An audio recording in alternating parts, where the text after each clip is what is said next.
नमस्कार दोस्तों, स्वागत है आप सभी का अपना प्यारा सा यूट्यूब चैनल गुंजन गुरुजी में।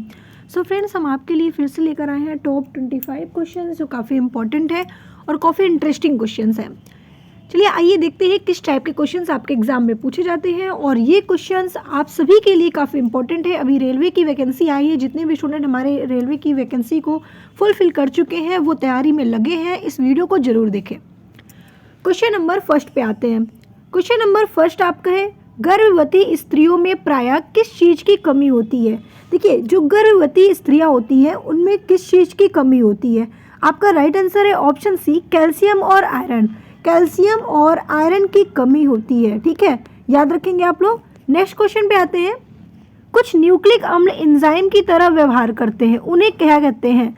देखिए, जो न्यूक्लिक अम्ल होता है और अम्ल एंजाइम की तरह व्यवहार करते हैं उन्हें हम क्या कहते हैं, तो राइबोजाइम कहते हैं, यानी कि राइबोजम्स कहते हैं, ठीक है।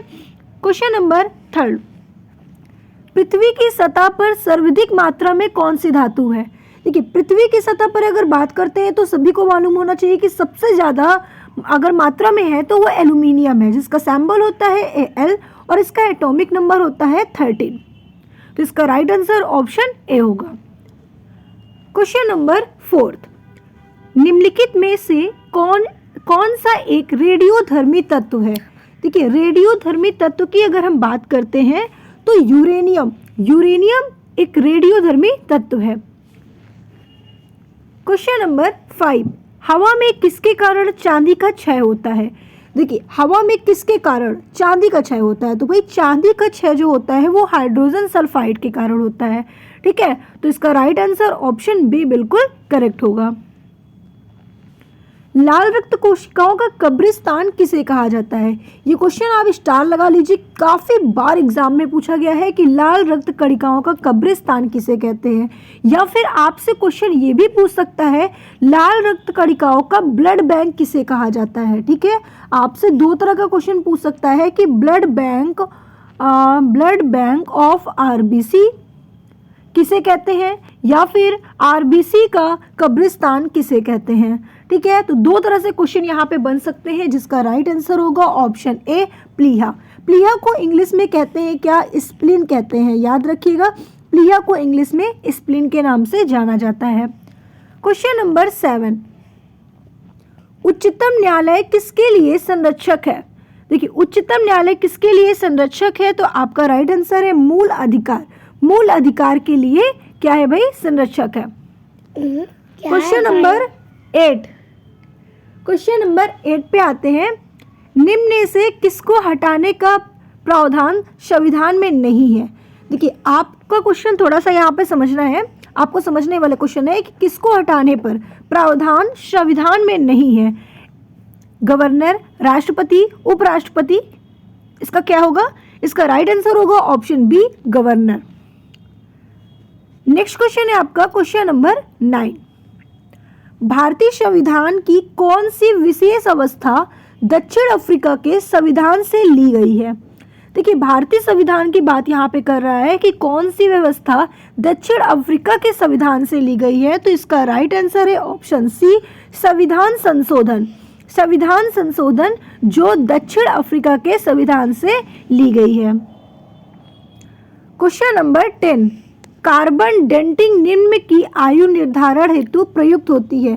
देखिए, कार्बन डेटिंग की बात यहाँ पे की जा रही है कि कार्बन डेटिंग की आयु निर्धारण हेतु प्रयुक्त होती है, तो ऑप्शन सी, जीवाश्म, ठीक है। जीवाश्म यहाँ पर राइट आंसर है। नेक्स्ट क्वेश्चन है आपका, प्रसिद्ध यूनानी राजदूत मेगास्थनीज भारत में किसके दरबार में आए थे। देखिए, प्रसिद्ध यूनानी राजदूत की यहाँ पे हम बात कर रहे हैं, इसका राइट आंसर है ऑप्शन सी, चंद्रगुप्त मौर्य। चंद्रगुप्त मौर्य जो मेगास्थनीज भारत दरबार में आए थे। कौन आया था, चंद्रगुप्त मौर्य आए थे।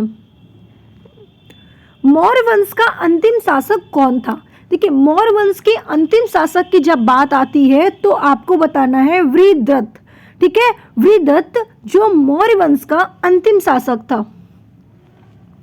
क्वेश्चन नंबर 13 है, पाल जल संधि किन दो देशों को अलग करती है? देखिए पाल जल संधि की बात यहाँ पे कर रहा है, तो भारत और श्रीलंका, ठीक है, भारत और श्रीलंका को ये पाल जल संधि अलग करती है, इसलिए राइट आंसर ऑप्शन सी होगा। क्वेश्चन नंबर 14, भारतीय नौसेना दिवस प्रतिवर्ष कब मनाया जाता है? देखिए नौसेना दिवस की जब बात आती है तो आपके मन में आ जाता होगा कि भाई क्या 4 दिसंबर होगा? हाँ बिल्कुल करेक्ट आंसर है कि भारतीय नौसेना दिवस 4 दिसंबर को मनाया जाता है, ठीक है। तो इसका राइट आंसर क्या होगा? ऑप्शन सी होगा, ठीक है। अब 26 जनवरी को कौन सा दिवस मनाया जाता है ये आप सभी को पता है, मुझे बताने की ज़रूरत नहीं है, ठीक है। एक बार मुझे आप लोग कमेंट करके ज़रूर बताइएगा कि 15 नवंबर को कौन सा दिवस मनाया जाता है? 15 नवंबर को कौन सा दिवस मनाया जाता है, ठीक है। तो आपको मालूम है तो मुझे ज़रूर बताइएगा कि 15 नवंबर को कौन सा दिवस मनाया जाता है। तो याद रखिएगा कि 15 नवंबर की अगर हम बात करते हैं तो बिरसा मुंडा की जयंती मनाई जाती है 15 नवंबर को, ठीक है। और ये बहुत ही बार आपसे पूछा भी गया है कि 15 नवंबर को कौन सा दिवस मनाया जाता है, तो आप बता सकते हो कि जनजाति गौरव दिवस मनाया जाता है, ठीक है। जनजाति गौरव दिवस या बिरसा मुंडा की जयंती भी मनाई जाती है कौन से डेट को? 15 नवंबर को। क्वेश्चन नंबर 15 पे आते हैं हम लोग। निम्नलिखित में पंजाब का कौन सा शहर पहले रामदासपुर के नाम से जाना जाता था? देखिए पंजाब का कौन सा शहर है जो पहले रामदासपुर के नाम से जाना जाता था? तो आपको बताना है अमृतसर। अमृतसर को पहले रामदासपुर के नाम से हम जानते थे। क्वेश्चन नंबर 16, हैदराबाद की हुसैन सागर झील किसके द्वारा बनवाई गई है? देखिए हैदराबाद की हुसैन सागर झील की बात हम कर रहे हैं, इसका राइट आंसर है ऑप्शन बी, हजरत हुसैन शाह वली। हजरत हुसैन शाह वली जो हैदराबाद की हुसैन सागर झील द्वारा बनाई गई है। क्वेश्चन नंबर 17, पंडवानी किस प्रदेश का लोक नृत्य नाटक है? देखिए पंडवानी पूछा गया है कि पंडवानी किस प्रदेश का लोक नृत्य नाटक है, तो आपका राइट आंसर है ऑप्शन सी, छत्तीसगढ़। छत्तीसगढ़ का लोक नृत्य नाटक है। Question number 18, tower of silent Bharat में किस धर्म से संबंधित है? ठीक है, क्वेश्चन काफी अच्छा है कि टावर ऑफ साइलेंट भारत में किस धर्म से संबंधित है। तो यहाँ पे जब धर्म की बात आती है तो पारसी धर्म से संबंधित है टावर ऑफ साइलेंट। इसका राइट आंसर ऑप्शन सी होगा। कंबोडिया का अंकोर वाट, ठीक है, कंबोडिया का